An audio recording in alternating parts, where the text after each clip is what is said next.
सकाळी उठलो ना, आता कुत्र्याला फिरवा जायचा होता. बघतो तर ह्यो बघा चावलले. त्याला बरं भाई धीर घे जरा नेता. मग निघालो चिपल्याला. गणपतींच्या मकराच्यासाठी मेस्त्री पाहिजे होता म्हणून त्याला घ्यायला गेलो चिपल्याला. तर दुकानावर बघतोय तो पण मेस्त्रीच नाही. मग शिस्ती आलो घरी. बघते तर गावात पण हंडी चालू होती. मग नंतर मी पण निघालो पनवेलला हंडी बघायला. आपली गाडी काढली आणि गाडी चालू करतोय तर गाडी चालूच होई नाही. मी वरती झाली जी गेम वाटतं. मग नंतर बोनट करून बघितला, ह्या काय बॅटरीच गायब आहे. मग नंतर पप्पाने सांगितलं बॅटरी चार्जिंगला दिले. मग नंतर गपचूप आपली स्कूटी घेऊन निघालो पनवेलला. भावाला पण घेतला सोबत.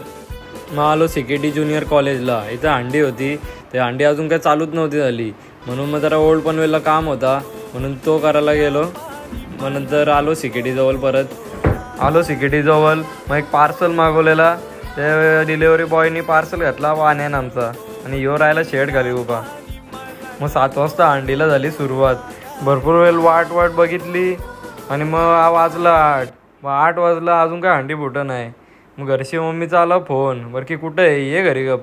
मग गेलो गप घरी. ना काय जेवलो ना झोपलो.